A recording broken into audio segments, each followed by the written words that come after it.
Playing on a Budget is brought to you by CoolStuffInc.com, the best Magic the Gathering singles and sealed retailer on the internet, GatheringMagic.com, your #1 source for Magic the Gathering news and content, and RogueDeckBuilder.com, my personal channel filled with innovative and entertaining Magic the Gathering rogue brews.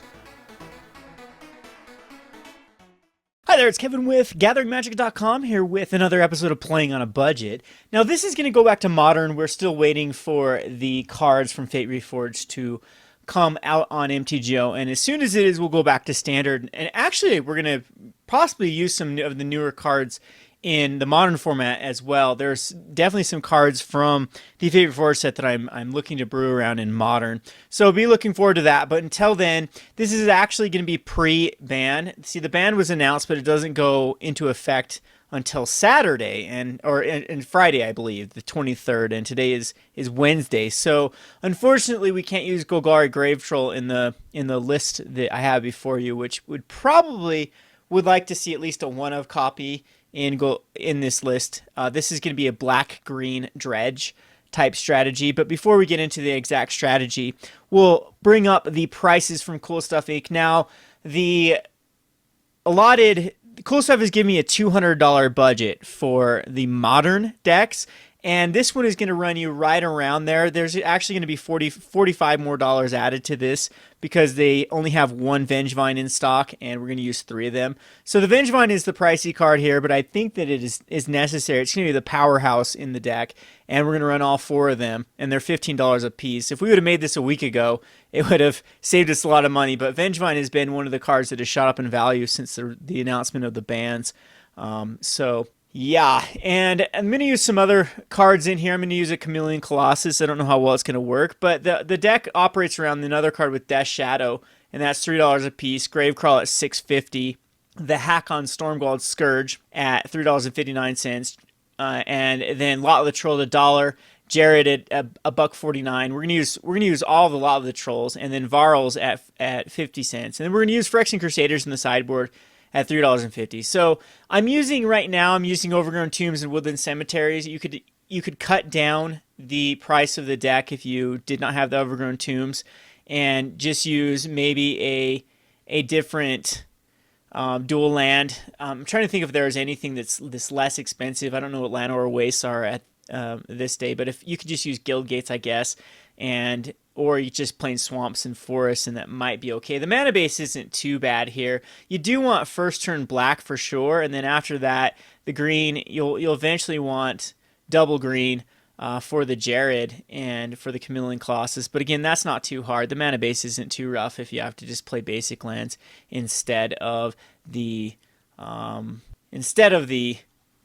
dual lands. So anyway, we'll pull back up the deck here. So this deck is going to run 21 lands. Again, just the Overgrown Tombs and Woodland Cemeteries is the non-basics. At a 1-drop slot, Death Shadows, we're either going to cast it just to kill itself, because we're going to try to Varolz it back eventually.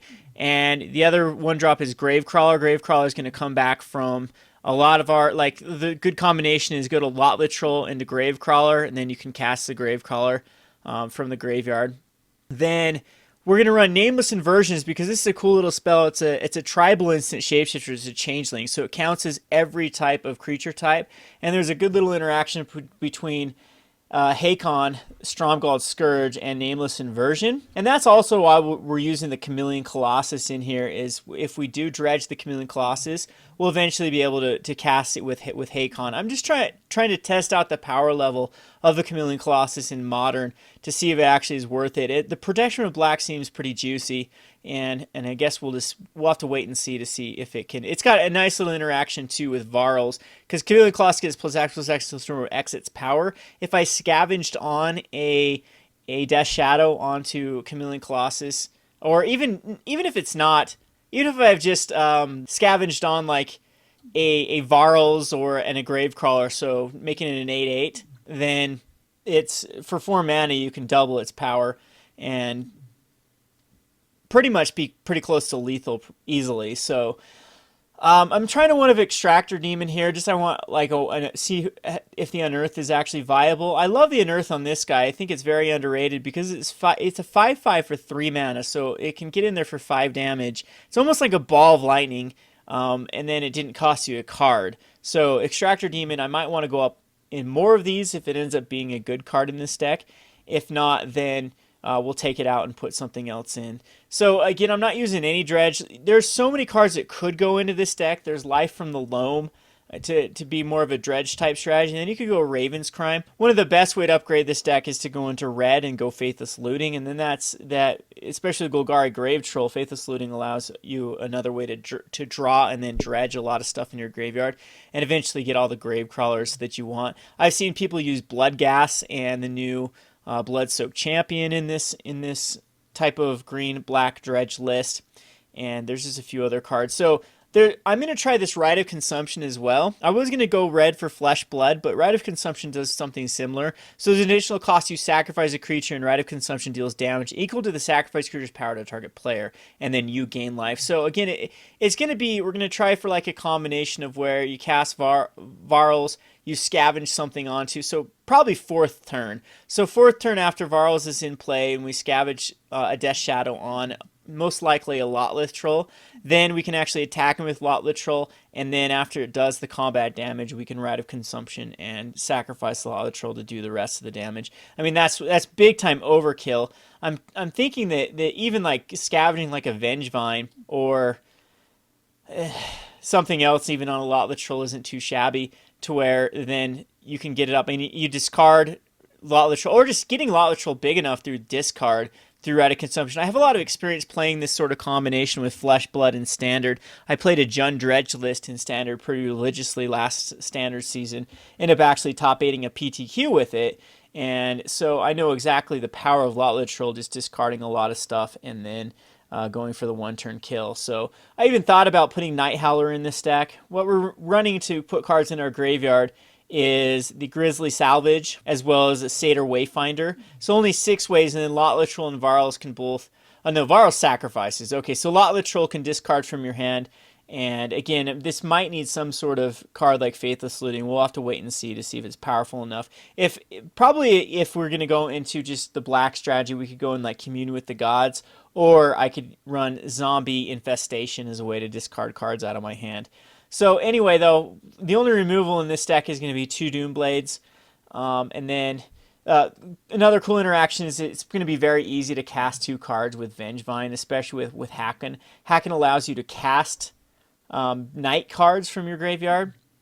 And so you can cast, well, and he's a zombie. Here's the interaction. You can actually cast him from your graveyard, and then if a Gravecrawler's in the graveyard, you can cast a Gravecrawler from the graveyard since you do have the zombie, and then Vengevine will come back into play. So the night little interaction is going to work with the Chameleon Colossus as well as the Nameless Inversion. And then in our sideboard, we have this Phyrexian Crusader who is also a knight, and it's a pretty sweet little combination. I had a friend that actually built a Knight of the Reliquary deck with the Stromgald Scourged and Nameless Inversion, and he used expensive cards in that deck, like Lingering Souls was in there. I know Liliana the Veil was in there, and it just was a value-based deck.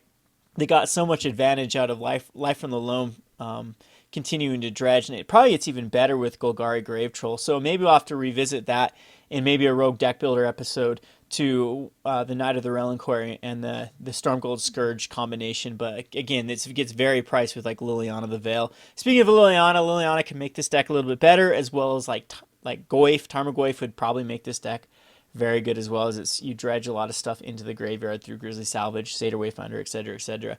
So the one of Jarad, Golgari Lich Lord, is going to be kind of like this other Rite of Consumption and something we can get value out of the graveyard. So Phyrexian Crusaders are really in the sideboard for UWR control. I'll bring them in possibly against red decks as well, as they usually have no way to remove Phyrexian Crusader, and then if you are able to get him scavenged up with like Varolz, like even if you scavenge a Gravecrawler, it becomes a 4/1. All you have to do is get this guy up to 10 infect, or even up to more like 5, and then it's just a 2-turn kill with Phyrexian Crusader.